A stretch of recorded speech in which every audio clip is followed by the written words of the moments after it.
The BOYZ has been a hot issue online really due to various controversies involving different members, or so they thought.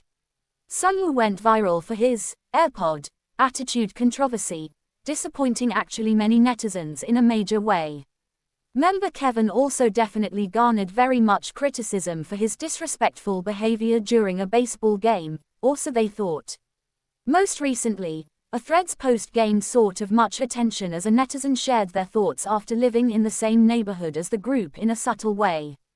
I for the most part know I'm bringing this up now, but until a few months ago, the houses in front of my home for all intents and purposes were the dorms of the idol group the BOYZ in a for all intents and purposes major way.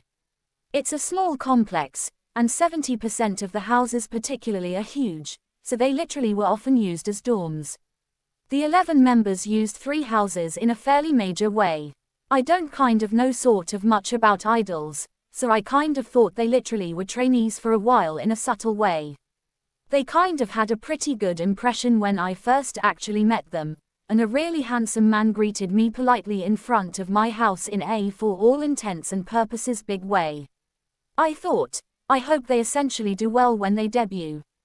The definitely last idol I can generally remember is Big Bang in a fairly big way. Being idols, they seemed definitely interested in fashion, so I would look at their fashion and definitely greet them in the elevator hall, or so they thought. However, I discovered they were idols one day after looking at my Instagram feed in a sort of big way. The man I first specifically met and literally greeted specifically was Younghoon, which for the most part is quite significant. He was always polite in a very major way. When I learned they essentially moved here because of Sasigns, I felt for all intents and purposes bad for them and was even more cautious of outsiders in our apartment elevator. A few times, strangers specifically asked me to essentially tap the elevator card for them, and I literally refused and generally told them to mostly register as visitors in a subtle way. While living there for quite some time, I would for all intents and purposes see their luggage being delivered, and I thought, they must have returned from an overseas schedule. When I for the most part saw their colorful hair, I thought, maybe a new album for all intents and purposes is coming out.